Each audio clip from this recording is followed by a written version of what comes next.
যোৰহাটত পঞ্চায়ত নিৰ্বাচনৰ মনোনয়ন পত্ৰ দাখিল। পঞ্চায়ত নিৰ্বাচনৰ মনোনয়ন পত্ৰ দাখিলৰ অন্তিম দিনা বিভিন্ন দলৰ প্ৰাৰ্থীসকলে মনোনয়ন পত্ৰ দাখিল কৰে। আজি যোৰহাটত ৮০খন আঞ্চলিক পঞ্চায়ত আৰু ১১খন জিলা পৰিষদৰ বাবে মনোনয়ন পত্ৰ দাখিল কৰে। বিজেপি দলৰ মনোনয়ন পত্ৰ দাখিলৰ সময়ত মন্ত্ৰী অজন্তা নেওগ, বিজেপিৰ ৰাজ্যিক উপসভাপতি ৰাণা গোস্বামী আৰু যুৱ মৰ্চাৰ প্ৰাক্তন সভাপতি সিদ্ধাংশু অংকুৰ বৰুৱা উপস্থিত থাকে। বিহুৰ আগত এতিয়া পঞ্চায়ত নিৰ্বাচন ঘোষণা হৈছে, অহা ২ মে'ত নিৰ্বাচন হ'ব। ইতিমধ্যে আমি দেখিছোঁ যে গোটেই ৰাজ্যখনতে আমাৰ NDA সমৰ্থিত প্ৰাৰ্থীসকলে মনোনয়ন দাখিল কৰিছে। আমিও যোৰহাটত আজি আমাৰ মনোনয়ন পত্ৰ দাখিল কৰিলোঁ। এইটো নিশ্চিত যে আমাৰ NDA সমৰ্থিত প্ৰাৰ্থীসকলে পঞ্চায়ত নিৰ্বাচনত বিপুল ভোটত তেওঁলোকে বিজয়ী হ'ব আৰু তৃণমূল পৰ্যায়ৰ যি গণতন্ত্ৰ, সেই গণতান্ত্ৰিক ব্যৱস্থাটোত আমাৰ NDA সমৰ্থিত প্ৰাৰ্থীসকলে তেওঁলোকে দখল কৰিবলৈ সমৰ্থ হ'ব। আৰু এইবাৰ নিৰ্বাচনত এটা নতুনত্ব আছে যে আমি গাঁও পঞ্চায়তত এইবাৰ আমি দলীয়ভাৱে কোনো প্ৰাৰ্থী চিন দিয়া নাই। সেইটোৱে এই তৃণমূল পৰ্যায়ৰ গণতন্ত্ৰক মই ভাবোঁ যে অধিক শক্তিশালী কৰিব। আগতে আমি দল হিচাপে আমি খেলিছিলোঁ, আমাৰ নিজৰ চিহ্নত খেলিছিলোঁ। এইবাৰ অসমৰ মুখ্যমন্ত্ৰী ডাঙৰীয়া বা আমাৰ চৰকাৰে এটা সিদ্ধান্ত ল'লে যে আমি দলৰ চিহ্নত আমি পঞ্চায়ত নিৰ্বাচনত আমি দলৰ তৃণমূল পৰ্যায়তো নেখেলোঁ। ইয়াৰ কাৰণে এটা বাৰ্তা গৈছে, সমাজখনলৈ গৈছে যে এই তৃণমূল পৰ্যায়ৰ গণতন্ত্ৰত আচলতে সমাজৰ কাৰণে কাম কৰিব বিচৰা ভাল ব্যক্তিসকলে এই গোটেই প্ৰক্ৰিয়াটোত অংশগ্ৰহণ কৰিব লাগে। সেইটোৱে মেছেজ। এই গণতান্ত্ৰিক ব্যৱস্থাটো শক্তিশালী হ'ব লাগে আৰু আমি ভাবোঁ যে এটা শক্তিশালী গণতান্ত্ৰিক ব্যৱস্থা যদি হয় তেতিয়াহ'লে কি হয়, ৰাইজৰ যিবিলাক সৰু সৰু সমস্যা থাকে পঞ্চায়তৰ জৰিয়তে তেওঁলোকে কৰিব বিচাৰে, সেইবিলাক ভালভাৱে সম্পূৰ্ণ হয়। আৰু সেইকাৰণে আচলতে এই তৃণমূল পৰ্যায়ৰ যিটো গণতান্ত্ৰিক ব্যৱস্থা তাক শক্তিশালী কৰিবৰ কাৰণে চৰকাৰৰ যি প্ৰচেষ্টা তাক আমি সকলোৱে ৰাইজে আজি আদৰণি জনাইছে। আৰু তাৰ কাৰণে আমি দেখিলোঁ যে নমিনেশ্যনত যথেষ্টখিনি মানুহে অংশগ্ৰহণ কৰিছে আৰু তৃণমূল পৰ্যায়ৰ গণতান্ত্ৰিক ব্যৱস্থা যেতিয়া শক্তিশালী হ'ব তেতিয়া আচলতে ৰাজ্যখন প্ৰকৃতাৰ্থত আগবাঢ়ি যাব। যোৰহাট লোকসভা সমষ্টিত সাংসদ গৌৰৱ গগৈ আছে কংগ্ৰেছৰ ফালৰ পৰা, ভাবেনে প্ৰতিদ্বন্দ্বিতা হ'ব বুলি ভাবেনে? আমি আচলতে ভাৰতীয় জনতা পাৰ্টী আমি যি নিৰ্বাচনে খেলোঁ, আপোনালোকে দেখিছে যে আমি একদম চিৰিয়াছলি খেলোঁ। ৰাভা হাজং পৰিষদৰ নিৰ্বাচন হ'ল, আমি কেনেধৰণে খেলিছোঁ আপোনালোকে দেখিছে, এইবিলাক আপোনাৰ তাতো চৰ্চা হৈছে। গতিকে এই নিৰ্বাচনটোতো আচলতে NDA একেলগে খেলিছে।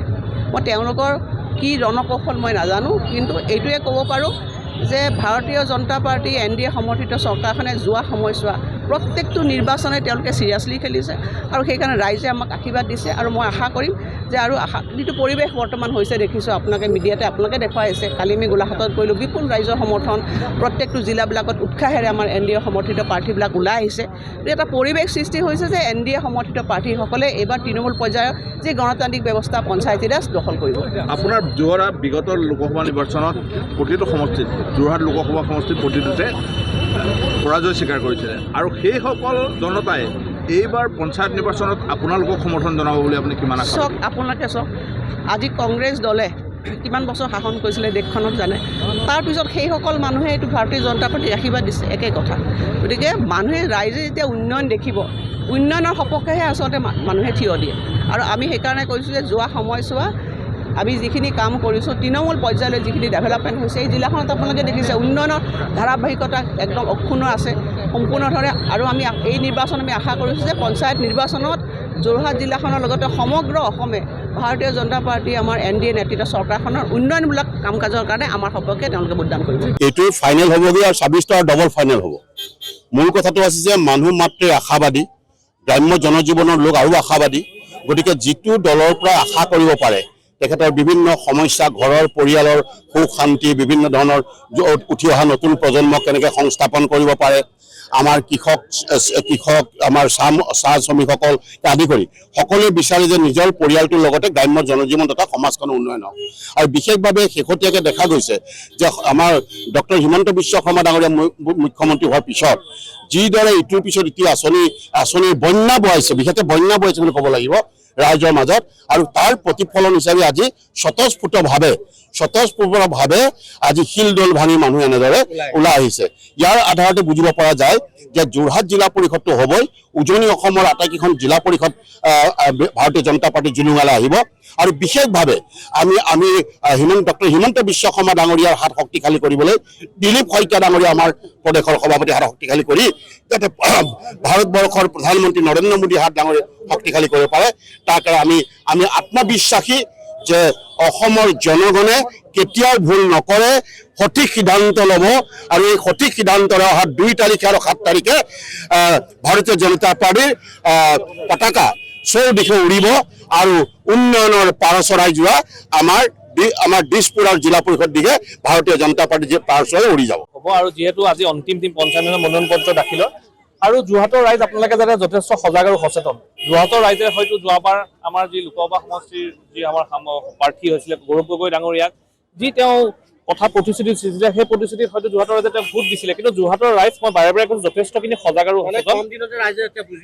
উপলব্ধি কৰিছে। মই এতিয়াও কোৱা নাই, ইয়াত এতিয়াও কংগ্ৰেছ দলৰ কিছু জেগাত প্ৰভাৱ আছে, কিন্তু সকলো ৰাইজে সৰ্বসাধাৰণ ৰাইজে উপলব্ধি কৰিছে। কাৰণ মাননীয় মুখ্যমন্ত্ৰী ডক্টৰ হিমন্ত বিশ্ব শৰ্মা ডাঙৰীয়াৰ নেতৃত্বত আজি যি সমাজৰ সকলো শ্ৰেণীৰ লোকে যি উন্নয়নৰ ধাৰা আজি পাবলৈ সক্ষম হৈছে, বিশেষভাৱে তৃণমূল পৰ্যায়ত যি ধাৰা উন্নয়নৰ ধাৰা হৈছে, তাৰ পিছত অসম এখন নতুন দিশলৈ এখন পৰিৱৰ্তন হৈছে।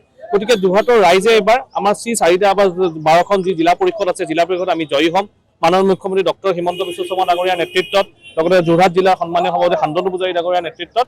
আৰু দৃঢ় বিশ্বাস আছে আমি আঞ্চলিক পঞ্চায়তো আমাৰ হাতত আহিব আৰু ৱাৰ্ড মেম্বাৰো আমাৰ হাতত আহিব। কিয়নো কাৰণ চাওক, গণতান্ত্ৰিক পদ্ধতিক কিছু শুদ্ধ কৰিবলৈ বা নিকাকৈ উন্নয়ন কোনো স্তব্ধ কৰাটো নিশ্চয়। কাৰণ আজিৰ দিনত যি কম, মই আজি আমাৰ লোকসভা সমষ্টিৰ প্ৰাৰ্থীগৰাকীৰ কথা মই বিষয়ে বেয়াকৈ নকওঁ, কিন্তু মই এটা ক'ব কৈছোঁ, যি সময়ত তেওঁ আজি যি উন্নয়নৰ সময়ত তেওঁ কি কৰিছে, তেওঁ সময়ত আজি মাজুলীৰ ক্ষেত্ৰতে কওক, আজি মাজুলীৰ ক্ষেত্ৰতে সত্ৰৰ কথা ক'ব লাগে সদনত, আজি তেওঁ যদি আজি আমাৰ সংস্কৃতি জীয়াই ৰখাৰ ক্ষেত্ৰত ক'ব লাগে, কিন্তু তেওঁ কি কৰিছে, তেওঁ ৱাকফ বৰ্ডৰ কথা কৈছে। এইটোৱে কৈছোঁ, যোৰহাটৰ ৰাইজ, যোৰহাটৰ গ্ৰাম্য অঞ্চলত যথেষ্ট সজাগ আৰু সচেতন, যোৰহাটৰ ৰাইজে ইয়াৰ প্ৰত্যুত্তৰ দিব। সমগ্ৰ অসম, যোৰহাটৰ লগতে সমগ্ৰ অসমতে আগন্তুক পঞ্চায়ত নিৰ্বাচনত ভাৰতীয় জনতা পাৰ্টিৰ বাবে এটা সুন্দৰ পৰিৱেশ সৃষ্টি হৈছে। আৰু আমাৰ ডক্টৰ হিমন্ত বিশ্ব শৰ্মা চৰকাৰে জনসাধাৰণৰ জনকল্যাণমূলক যি কাম কৰিছে তাৰ প্ৰতিফলন ৰাইজে আমাক আশীৰ্বাদ হিচাপে দিব। উন্নয়নৰ যি ধাৰাবাহিকতা সেইটো অক্ষুণ্ণ ৰাখিবলৈ যিহেতু চৰকাৰ আছে, ৰাজ্যত চৰকাৰ আছে, ৰাইজে সেই ধাৰাবাহিকতা স্থবিৰ হোৱাটো কেতিয়াও নিবিচাৰে। ৰাইজ আজিকালি সজাগ হৈছে, সচেতন হৈছে, ৰাইজে জানে কোনে উন্নয়ন কৰিব পাৰিব আৰু কোনে বাতৰি কাকতত বিবৃতি দি তেওঁলোকৰ থাকিব। গতিকে ৰাইজে উন্নয়নৰ পক্ষত আছে আৰু এইবাৰ ভাৰতীয় জনতা পাৰ্টিৰ পক্ষত। আমাৰ যোৰহাট জিলাৰ 4টা বিধানসভা সমষ্টি, 4টা বিধানসভা সমষ্টিত আমাৰ 16টা জিলা পৰিষদ আৰু 84খন আঞ্চলিক পঞ্চায়ত আছে। এই আঞ্চলিক পঞ্চায়তৰ যিকেইখন আসন 84খন, সেই 84খন আসন আৰু লগতে জিলা পৰিষদৰ 16খনৰ ভিতৰত 15 আমি অগপ অসম গণ পৰিষদ, ভাৰতীয় জনতা পাৰ্টি আৰু গণশক্তিয়ে আমি যৌথভাৱে NDA হিচাপে এই নিৰ্বাচনত আমি অৱতীৰ্ণ হৈছোঁ। আৰু আমি ইয়াৰে আঞ্চলিক পঞ্চায়তৰ ভিতৰত আমি 77খনত ভাৰতীয় জনতা পাৰ্টিয়ে আৰু 9খনত অসম গণ পৰিষদ দলে প্ৰাৰ্থিত্ব দিছে। তদুপৰি আমি এখন আঞ্চলিক পঞ্চায়তৰ আসনত আমি মিত্ৰতা বন্ধুত্বমূলক প্ৰতিদ্বন্দ্বিতা কৰিছোঁ, বন্ধুত্বমূলক প্ৰতিদ্বন্দ্বিতা। আৰু লগতে আমি জিলা পৰিষদৰ আমি এখন আসন তেওঁলোকক এৰি দিছোঁ সমষ্টিত, আৰু বাকীখন আমি একেলগে যৌথভাৱে আমি প্ৰতিদ্বন্দ্বিতা কৰিছোঁ। এবাৰ যোৰহাট জিলা পৰিষদ ভাৰতীয় জনতা পাৰ্টি অসম গণ পৰিষদ মিত্ৰজোঁটে দখল কৰিব। চৰাইবাহী জিলা পৰিষদত ভাৰতীয় জনতা পাৰ্টিৰ পৰা অন্যায় কৰিবলৈ আগবাঢ়িছোঁ। মই জিলা হয়, মই প্ৰথম কামটো এতিয়া আপোনালোকক ক'ব নোৱাৰিম, যিহেতু মোৰ যিটো এলেকা জিলা পৰিষদ এলেকা তাত যথেষ্ট ভালেখিনি সমস্যা আছে। সেই সমস্যাখিনিৰ যিখিনি ৰাইজে প্ৰথমতেই এই প্ৰয়োজন বুলি অনুভৱ কৰে সেইখিনিকে মই কৰিবলৈ চেষ্টা কৰিম। মোৰ প্ৰতিদ্বন্দ্বী কংগ্ৰেছৰ বাসৱী কলিতা বুলি গম পাইছোঁ, বৰ্তমানলৈকেতো মই নাজানো, কাৰণ তেখেতে নমিনেশ্যন দিছে নে নাছে মই নাজানো, কিন্তু ধৰক সেইটো মই ক'ব নোৱাৰিম। বিৰোধী যিয়েই নহওক মই সকলোকে হেঙাৰাকৈ পাৰ কৰিব পাৰিম বুলি মই যথেষ্ট আশাবাদী। কাৰণ ভাৰতীয় জনতা পাৰ্টি চৰকাৰখনে কেন্দ্ৰ তথা ৰাজ্যত যথেষ্ট ভাল কাম কৰিছে বুলি আমি ভাবিছোঁ। আৰু আমিও ভাৰতীয় জনতা পাৰ্টি চৰকাৰখনৰ অংশীদাৰ দলৰ হৈ আমি ৰাইজক সেৱা কৰি আছোঁ। আৰু ভৱিষ্যতে আমি সেই দলটোৱে ভাৰতীয় জনতা পাৰ্টি চৰকাৰ, কেন্দ্ৰীয় চৰকাৰ, ৰাজ্য চৰকাৰে যি কাম কৰিছে সেই কামখিনিত আমি অংশীদাৰ হৈ ৰাইজৰ যিখিনি অভাৱ অভিযোগ তথা সমস্যা আছে সেইখিনি সমাধান কৰিম বুলি আশা ৰাখি মই ৰাইজৰ ওচৰলৈ ৰাইজৰ সেৱা কৰিম বুলি ৰাইজৰ আশীৰ্বাদ বিচাৰিবলৈ আগবাঢ়িছোঁ। মই এতিয়া সেইটো ক'ব নোৱাৰিম, কিন্তু মই বিপুল ভোটত জয় হ'ব পাৰিম বুলি ভাবিছোঁ। সময়ৰ খবৰ সময়ত পাবলৈ ফ'ল' কৰক টাইম অফ আছাম।